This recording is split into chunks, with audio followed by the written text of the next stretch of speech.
Hello friends, here I am Akshay Gupta and welcome back to let's crack it. तो आज से हम लोग इंग्लिश पेडागॉजी की एक सीरीज शुरू करने जा रहे हैं जिसमें हमारे मोस्ट इम्पॉर्टेंट क्वेश्चंस रहेंगे। आज उसकी क्लास फर्स्ट है जिसमें हम कुछ टोटल आज 15 क्वेश्चंस देखेंगे। ये क्वेश्चंस बहुत इम्पॉर्टेंट हैं हमारे सीटेट एग्जाम के लिए, यू टेट, यूपी टेट जो भी कुछ टाइम बाद आने वाला है, KVS, NVS, सारे ही एग्जाम्स के लिए इम्पोर्टेंट क्वेश्चंस हैं। ये क्वेश्चंस इन सब से ही हमने लिए हैं एक एक दो क्वेश्चंस। यहाँ तक कि ये क्वेश्चंस DSSB के लिए भी बहुत इम्पोर्टेंट है। ओके, तो इन क्वेश्चंस को अच्छे से देखते हैं कि क्या क्या क्वेश्चंस है और किसको हमें किस तरीके से समझना है और वहाँ पर क्वेश्चन मेनली करना है। ओके, हाँ, अगर आप चैनल पर पहली बार विजिट कर रहे हो या वीडियो को पहली बार देख रहे हो तो वीडियो को लाइक करके शेयर करना ना भूलें और साथ ही साथ चैनल को सब्सक्राइब करके बेल आइकन को प्रेस करना भी ना भूलें ताकि वीडियोस के सारे लेटेस्ट नोटिफिकेशन आपको एकदम मिल सके। से पहला क्वेश्चन है, which one of the following is the most important prerequisite for language learning. तो भाई सबसे इम्पोर्टेंट जो पहला पॉइंट होता है लैंग्वेज सीखने का वो क्या है इन चारों में से। देखते हैं पहला क्वेश्चन क्या है, पहला ऑप्शन क्या है, children's motivation to learn the language. अब बच्चों के पास मोटिवेशन होना चाहिए कि हाँ हमें लैंग्वेज सीखनी है। Next, list of aims and objectives of the language to be learn. अब हमें जो भी लैंग्वेज सीखनी हो, चाहे फिर वो हिंदी, इंग्लिश, मराठी, गुजराती, पंजाबी, कोई भी लैंग्वेज हो, उसकी हमें एम्स पता होने चाहिए और उसके ऑब्जेक्टिव्स कि हमें ये लैंग्वेज सीखनी क्यों है, सीख कर फायदा क्या होगा, सब चीज़। Providing a good textbook to children to learn the knowledge. हमें बच्चों को एक अच्छी टेक्स्ट बुक दे देनी चाहिए लैंग्वेज सीखने के लिए। ये तो कहीं से इम्पोर्टेंट क्वेश्चन नहीं है क्योंकि टेक्स्ट बुक दे दोगे बच्चों को, टेक्स्ट बुक में समझ ही नहीं आ रहा कि टेक्स्ट बुक में लिखा हुआ क्या है जब तक उन्हें लैंग्वेज लर्निंग पता नहीं होगी, ये तो कट जाता है। Using structural situational approach while teaching. हाँ, हम बोल सकते हैं कि हम उनके सामने एक स्ट्रक्चर रखें या एक सिचुएशन रखें कि अगर ऐसा होता तो आप इस टाइम पर क्या करते, है ना। लेकिन यहाँ पर ये हो जाता है कि आप अगर क्लास में 60 बच्चे हैं तो आप सबके सामने एक ही कंडीशन रखोगे, आप सबके आंसर्स नहीं सुन सकते, तो ये भी ऑप्शन हमारा कैंसिल हो जाता है। इसमें एक ही ऑप्शन बचता है जो बिल्कुल ठीक है कि children's motivation to learn the language. बच्चों के पास मोटिवेशन होना चाहिए उस लैंग्वेज को सीखने का। ओके, नेक्स्ट है, a teacher asks students of third class. अब एक टीचर ने थर्ड क्लास के स्टूडेंट से कहा to describe their best friend, कि अपने बेस्ट फ्रेंड के बारे में लिखो। She writes the students response on the black board. अब उन्होंने जो बच्चों के रिस्पॉन्स थे उसको ब्लैक बोर्ड पर लिखा। एट लास्ट वो बताती हैं, she states that all these describing words on the black boards are adjective. अब उन्होंने कहा कि जो भी मैंने ये सारे वर्ड्स लिखे हैं ब्लैक बोर्ड पर वो सारे क्या हैं, वो सारे एडजेक्टिव्स हैं। ओके, तो ये एडजेक्टिव सिखाने का एक बहुत अच्छा तरीका हो गया कि आप बच्चों को बोलो कि हाँ आप अपने बेस्ट फ्रेंड को डिस्क्राइब करो। तो बेस्ट फ्रेंड के लिए वो बोलेंगे कि he is very sweet, helping, इस तरह से। तो ये कौन सा मेथड हो गया, ये इमोशन मेथड हो गया, इंसिडेंटल मेथड हो गया, इंडक्टिव या डिडक्टिव। देखो इसमें हम ऑप्शंस को cut trial, hit and trial method use करेंगे।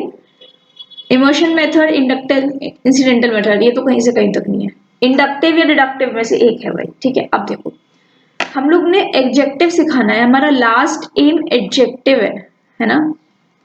तो उसके लिए हमने क्या करा, बच्चों को बोला कि वो अपने बेस्ट फ्रेंड को डिस्क्राइब करे। पहले वो अपने बेस्ट फ्रेंड को डिस्क्राइब करेगा और उसके बाद टीचर ने वो सारे जो वर्ड्स उन्होंने लिखे वो सारे ब्लैक बोर्ड पर लिखे, है ना।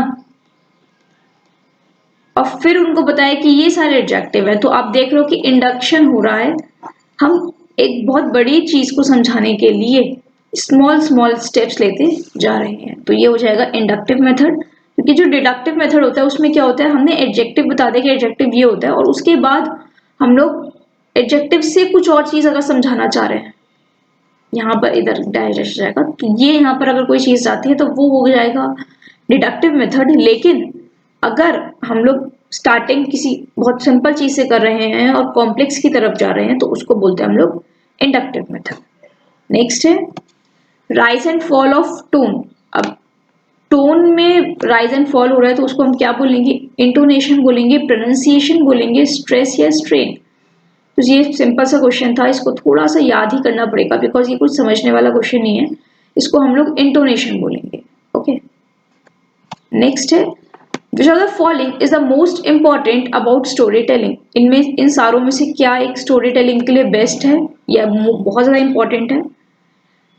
It broadens their knowledge about various authors. उनको जब हम किसी को स्टोरी बताते हैं तो उसमें स्टोरी में सबसे पहले बताते हैं कि भाई ये स्टोरी इस ऑथर ने दी है, तो उनकी नॉलेज बढ़ेगी क्या डिफरेंट डिफरेंट ऑथर्स के बारे में। It enhances graded pattern and structure. Graded pattern और स्ट्रक्चर को बढ़ाने के लिए हम स्टोरी टेलिंग मेथड का क्यों यूज करेंगे, है ना। It promotes whole language approach. वो सारी जितनी पूरी लैंग्वेज है उसके अप्रोच को प्रमोट करती है। या it is an effective way of learning vocabulary. या वो एक बहुत अच्छा साधन है हमें अगर वोकैबुलरी सीखनी है उसके लिए। तो यही बेस्ट लग रहा है बिकॉज आप देखो स्टोरी टेलिंग हम लोग कब सिखाते हैं, कब करते हैं, प्राइमरी क्लासेस में बेसिकली, है ना। मतलब 1 to 5, 1 to 5 के बच्चों को अगर वेरियस ऑथर्स के बारे में बताया जाए उन्हें क्या मतलब है कि कौन ऑथर क्या कौन सी बुक ले रहा है ना। या ग्रेडेड पैटर्न स्ट्रक्चर से उन्हें कोई मतलब पता ही नहीं होता है कि होती क्या चीज है। बस हमें यहीं पर ये ध्यान रखना है क्योंकि वोकैबुलरी अच्छी करनी है। वो डिफरेंट डिफरेंट वर्ड सीखेंगे, लाइक 5th क्लास का कोई बच्चा है वो डिफरेंट डिफरेंट वर्ड सीखेगा, बहुत सारी चीज उसको समझ आएंगी तो उसकी वोकैबुलरी अच्छी होगी। इस वजह से ये एक इफेक्टिव वे है वोकैबुलरी सीखने का। नेक्स्ट है dictation does not help learners to. Dictation किस चीज में हेल्प नहीं करता है लर्नर्स की, इंक्रीज दियर कंसंट्रेशन, कंसंट्रेशन को बढ़ाने में बिल्कुल करता है। इंप्रूव दियर रीडिंग स्किल, ये नहीं करता। इंप्रूव दियर स्पेलिंग, बिल्कुल करता है। एनहांस दियर लर्निंग लिसनिंग कॉम्प्रिहेंशन, ये भी बिल्कुल होता है क्योंकि आप देखो डिक्टेशन जब हम बोलते हैं अगर बच्चे ने ध्यान से नहीं सुना तो वो गलत कर देगा, इस वजह से उसकी कॉन्सेंट्रेशन इंक्रीज हो गई। इंप्रूव दियर स्पेलिंग, डिक्टेशन का मतलब यही होता है कि हमें उनकी स्पेलिंग को ठीक करना है। नेक्स्ट है एनहांस दियर लिसनिंग कॉम्प्रिहेंशन। लिसनिंग की बात आ गई, अगर बच्चा ढंग से नहीं सुनेगा तो उसकी स्पेलिंग भी गलत हो सकती है और क्या वर्ड हमने बोला है वो भी गलत हो सकता है। लेकिन यहाँ पर रीडिंग का कोई काम नहीं है, रीडिंग तो हमें कुछ करनी नहीं है ना। इस वजह से डिक्टेशन हमारी रीडिंग स्किल को इम्प्रूव करने में हेल्प नहीं करता कहीं से भी कहीं था। नेक्स्ट है an English teacher after completing a chapter from the textbook mainly asks question based on the text too। अब एक इंग्लिश टीचर है, जब उन्होंने एक चैप्टर कंप्लीट कर लिया बुक का तो उन्होंने क्वेश्चन पूछे उस टेक्स्ट से, उस चैप्टर से रिलेटेड। किस वजह से पूछे, टू मेंटेन क्लास डिसिप्लिन, कि क्लास में डिसिप्लिन बना रहे, या फिर keep student busy as a chapter is complete, students को बिजी रखने के लिए क्योंकि चैप्टर कंप्लीट हो चुका है। अट्रैक्ट स्टूडेंट्स अटेंशन, बच्चों का ध्यान अपनी तरफ केंद्रित करने के लिए। या फिर नो दियर कॉम्प्रिहेंशन, उस चैप्टर की क्या समरी बनाई बच्चों ने या क्या कॉम्प्रिहेंड करा उस चैप्टर को वो जानने के लिए। तो क्यों पूछेगा टीचर ये क्वेश्चंस, यही बात है कि वो जानना चाहते हैं कि बच्चे जो हैं वो कितना तो सीखे हैं, उन्हें कहाँ पर प्रॉब्लम आई है या उन्होंने क्या स्टोरी से बोलते हैं समरी निकाली है, क्या कॉम्प्रिहेंड करा है। ओके, नेक्स्ट है Shreya, a teacher of class 4th। Shreya एक टीचर है क्लास 4th की। Ask the learners to complete the dialogue in the given boxes. उन्होंने कहा अपने लर्नर्स को या अपने स्टूडेंट्स को कि डायलॉग को कंप्लीट करे जो गिवन बॉक्सेस में दिए हुए हैं, and then to role play the same using their dialogues. और फिर रोल प्ले करे उसी डायलॉग का, जो वो डायलॉग कंप्लीट कर रहे हैं उसी डायलॉग का रोल प्ले करे। शी इज डेवलपिंग, अब वो क्या डेवलप कर रही है बच्चों के अंदर, स्पीकिंग एंड राइटिंग स्किल्स, बिल्कुल। क्योंकि बच्चा भाई देखो ना यहाँ पर बॉक्स है एक, अब इस बॉक्स में कोई डायलॉग लिखा हुआ है, इसको कंप्लीट करेगा तो उसकी राइटिंग स्किल्स इंप्रूव होंगी और स्पीकिंग, क्योंकि वो रोल प्ले कर रहा है उसी चीज का, इसी डायलॉग का, वो जब वो रोल प्ले करेगा तो उसकी बोलने की भी चीजें अच्छी होंगी। या फिर all listening, writing, reading, speaking, देखते हैं इसको भी। लिसनिंग एंड स्पीकिंग ये भी बिल्कुल होगी, रीडिंग एंड राइटिंग ये भी बिल्कुल होगी, तो इसमें ऑप्शन 2 बिल्कुल ठीक हो जाता है। सुनना, क्योंकि जो सपोज करो मैं कोई डायलॉग बोल रही हूँ या आप कोई डायलॉग बोल रहे हो तो मैं सुनूंगी लिखने की तो है, यहाँ पर हमें कंप्लीट करना है, उसको रीड भी तो करना है कि हमने लिखा गया है, और फिर उसको बोलना। तो सारे ही स्किल्स हमारी इसमें डेवलप हो जाएंगे। नेक्स्ट है, which of the following can not be used as a formative assessment. इनमें से कौन सा एक फॉर्मेटिव असेसमेंट की तरह हम यूज नहीं कर सकते हैं? डिबेट कर सकते हैं बिल्कुल, ओलंपियाड नहीं कर सकते, रीटेलिंग स्टोरीज हो सकता है, रोल प्ले हो सकता है। ओलंपियाड इसलिए नहीं हो सकता बिकॉज ओलंपियाड जो होता है वो बहुत बड़े लेवल पर होता है, तो हम लोग फॉर्मेटिव असेसमेंट की तरह उसको नहीं ले सकते। हाँ, हम लोग समेटिव असेसमेंट की तरह ले सकते हैं, जब फाइनल एग्जाम्स होता है उसकी तरह उसमें हम ओलंपियाड को रख सकते हैं, लेकिन फॉर्मेटिव में नहीं रख सकते, क्योंकि हमें फॉर्मेटिव में बच्चों को यही बताना होता है कि आप कहाँ पर मिस्टेक्स कर रहे हो, इन सब बातों के बारे में। ठीक है, नेक्स्ट है, TLM should be used by teacher as it is. TLM को यूज करना चाहिए टीचर के द्वारा as it is, not it is as it is not very expensive. पैसों की तो बात ही नहीं चल रही भाई, छोड़ दो। Motivates learners to further prepare such material at home.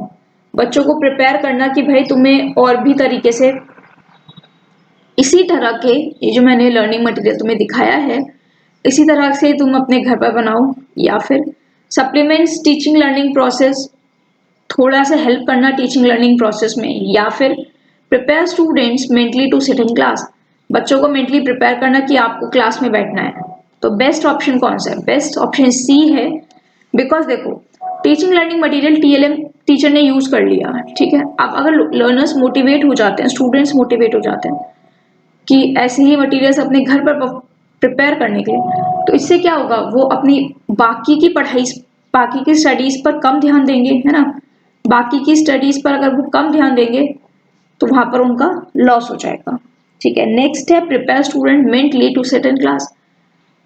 बोल सकते हैं कि हाँ बच्चे मेंटली बैठेंगे क्लास में, बट ये होता है ना, टीएलएम हमने यूज तो कर लिया, लेकिन कोई बच्चा ढंग से नहीं समझ पा रहा है उस टीएलएम को, जिसकी आंखों में शायद कोई प्रॉब्लम है, वो दूर का नहीं देख पा रहा है, तो उसको तो फिर तो कुछ समझ नहीं आएगा ना। इस वजह से वो सप्लीमेंट करेगा, हेल्प करेगा टीचिंग लर्निंग प्रोसेस में, कि टीचर उसको बड़ा करके समझा सकता है, उसको बोल कर समझा सकता है, इस तरीके से। ओके, नेक्स्ट है while teaching English as a second language. English पढ़ाना एज अ सेकेंड लैंग्वेज, क्या हेल्प होगी उससे, है ना। The mother tongue should not be use by the learners. नहीं, मदर टंग से तो बच्चा बहुत अच्छी तरीके से सीखता है। There is no role of mother tongue in learning second language. ये भी बात नहीं है, क्योंकि मदर टंग से हम लोग काफी चीजें सीखते हैं कि भाई अच्छा हमारी मदर टंग में ये बोला जाता है, इसको सेकेंड लैंग्वेज, इसको इंग्लिश में हम लोग इस तरीके से यूज करेंगे। The use of mother tongue will facilitate learning. बिल्कुल, कि जो मदर टंग का यूज होगा वो हेल्प करेगा हमारी लर्निंग में, लर्निंग को, किस चीज की लर्निंग, इंग्लिश की learning as a second language. Next है, the use of mother tongue will create interference. नहीं, मदर टंग कब इंटरफेरेंस क्रिएट कर सकती है ना, तो मदर टंग तो इंटरफेरेंस क्रिएट करेगी ही नहीं। इसमें जो ऑप्शन नंबर 3 होता है वो बिल्कुल ठीक हो जाता है, कि जो मदर टंग है वो उसका यूज फैसिलिटेट करेगा लर्निंग को, उसका यूज जो होगा वो हेल्प करेगा लर्निंग में। नेक्स्ट है, the process of assessment in language of class should be conducted. जो प्रोसेस है असेसमेंट का लैंग्वेज की क्लास में, वो कैसे कंडक्ट होना चाहिए? During the teaching learning process, teaching learning process के टाइम पर, या फिर for accessing the textual exercises eight the end of the chapter, last में जब हम लोग चैप्टर की एक्सरसाइज देखते हैं उसके टाइम पर, या फिर to know the level of students in the class, बच्चे के लेवल देखने की बच्चा कहाँ तक चीजों को समझा है, या फिर to know the efficiency of teachers in teaching, पढ़ाते टाइम टीचर की एफिशिएंसी को चेक करना। तो असेसमेंट का प्रोसेस कब होना चाहिए, उन्होंने ये पूछा है, तो टीचिंग लर्निंग प्रोसेस के टाइम पर होना चाहिए, जिस टाइम पर हम चैप्टर को पढ़ा रहे हैं उसी टाइम पर हमें उनसे क्वेश्चंस पुट अप करने चाहिए, है ना। क्योंकि अगर एंड ऑफ द चैप्टर करेंगे, क्योंकि एंड ऑफ द चैप्टर में क्या प्रॉब्लम होगी, जो स्टार्टिंग की चीजें थी वो थोड़ा बहुत बच्चा भूल जाएगा, है ना। Level of students in the class, बच्चे का लेवल कैसे पता चल सकता है, या फिर टीचर्स की एफिशिएंसी तो हमें चेक करनी नहीं है, ये तो मतलब कहीं से भी कहीं तो ऑप्शन नहीं होता हमारा। नेक्स्ट है, as per NCF 2005, National Curriculum Framework 2005, multilingualism in learning a language should be seen as. NCF 2005 के अनुसार जो मल्टीलिंगुअलिज्म है, मतलब बच्चों को बहुत सारी लैंग्वेज सिखाना in learning a language should be seen as a, उसको हमें किस तरीके से देखना चाहिए। Challenge for students to learn many languages, challenge है ये बच्चों के लिए कि उनको लैंग्वेजेस लर्न करनी है, या फिर टीचर्स के लिए चैलेंज है क्लास इन सब क्लासेस को मैनेज करना, या फिर हिंड्रेंस है टीचिंग लर्निंग प्रोसेस में, टीचिंग लर्निंग इंग्लिश में हिंड्रेंस मतलब होती है बाधा, या रिसोर्स है टीचिंग लर्निंग इंग्लिश में, रिसोर्स है बल्कि टीचिंग लर्निंग इंग्लिश में, क्योंकि डिफरेंट डिफरेंट टाइप्स के बच्चे हैं तो सब अपनी तरीके से कोई भी चीज समझा सकते हैं। नेक्स्ट है most important factor which is responsible for a good text book, most important factor which is responsible for the differentiation between language learning and language acquisition is, भाई लैंग्वेज सीख लर्निंग में हमें लैंग्वेज जब सीख रहे हैं हम लोग और लैंग्वेज एक्वायर जब कर रहे हैं तो उसके लिए बहुत इंपॉर्टेंट फैक्टर क्या है इन दोनों के बीच में डिफरेंशिएट करने में, language environment, grammar of language, assessment of language या टेक्स्ट बुक ऑफ लैंग्वेज। तो ये मोस्ट इंपॉर्टेंट फैक्टर क्या है, सबसे इंपॉर्टेंट फैक्टर है टेक्स्ट बुक ऑफ लैंग्वेज, कि जो लैंग्वेज की टेक्स्ट बुक है उसके बीच में हमारा अगर डिफरेंशिएट हो जाता है, या उसके बीच में इन द सेंस कि टेक्स्ट बुक ऑफ लैंग्वेज जो भी हमारी टेक्स्ट बुक है, जो भी हमारी बुक है, वो रिस्पॉन्सिबल होगी लैंग्वेज लर्निंग और लैंग्वेज एक्विजिशन के बीच में। नेक्स्ट है which one of the following is an essential characteristics of good text book in English, तो इन सारों में से क्या एक इम्पॉर्टेंट कैरेक्टरिस्टिक है अच्छी टेक्स्ट बुक की इंग्लिश के लिए। Maximum number of textual exercises should be given to practice at the end of lesson, बहुत सारी एक्सरसाइजेस देनी चाहिए इंग्लिश के लिए, या फिर हर लेसन को एक प्रॉपर इंट्रोडक्शन के साथ शुरू होना चाहिए और कंक्लूजन होना चाहिए एंड में, या फिर it should be based on the guiding principles of curriculum and syllabus, curriculum और सिलेबस जो है उसके ऊपर बेस्ड होनी चाहिए, या फिर कोई भी डिफिकल्ट वर्ड्स नहीं होना चाहिए प्राइमरी लेवल की बुक्स में। ये भी नहीं हो सकता क्योंकि अगर डिफिकल्ट वर्ड्स तो बोलते हैं ना, जब हम एक घड़ा बनाते हैं तो घड़े के लिए मिट्टी को बहुत अच्छे से उसको कुम्हार को सराहना पड़ता है ताकि वो मिट्टी जो है वो टिक जाए, बैठ जाए। तो अगर डिफिकल्ट वर्ड्स ही नहीं आएंगे बच्चे के लिए, छोटे से बच्चे के लिए, तो वो कैसे कैसे बहुत बड़े बड़े वर्ड सीख पाएगा, है ना। Guiding principles of curriculum and syllabus, सबके लिए सिलेबस बहुत अलग अलग है, तो यहाँ पर हम नहीं बोल सकते कि ये वाली चीज करिकुलम बिल्कुल डिफरेंट हो जाता है, सिलेबस बिल्कुल डिफरेंट हो जाता है। बेस्ट यही ऑप्शन है कि हर लेसन को इंट्रोडक्शन के साथ शुरू होना चाहिए, प्रॉपर इंट्रोडक्शन के साथ, और कंक्लूजन होना चाहिए एंड में। बोलते ना हर स्टोरी का एक एंड होना चाहिए, कोई भी स्टोरी बीच में नहीं छोड़नी चाहिए, हर स्टोरी का एक एंड होना चाहिए। नेक्स्ट है, ये लास्ट क्वेश्चन है आज का। The maximum participation of students is possible while teaching English by the teacher using authentic task through, तो किसमें मैक्सिमम पार्टिसिपेशन होगा बच्चों का जब वो लोग इंग्लिश पढ़ रहे हैं एक टीचर के द्वारा, through structural approach, communicative approach, grammar translational approach, या डायरेक्ट मेथड। भाई जब देखो मैक्सिमम पार्टिसिपेशन कब होगा बच्चों का, जब दोनों तरफ से बातें होंगी, बातें इन द सेंस कि अगर टीचर ने क्वेश्चन पूछा, ये टीचर है ये स्टूडेंट है, अगर टीचर क्वेश्चन पूछता है तो स्टूडेंट रिप्लाई करता है, अगर तो वो बेस्ट होगा क्योंकि वो ही उसी टाइम पर हमें लगेगा कि हाँ बच्चे पूरा पार्टिसिपेट कर पा रहे हैं क्लास में। तो ये ऑप्शन नंबर 2 जो होता है कम्युनिकेटिव अप्रोच, ये बिल्कुल हमारा ठीक हो जाता है।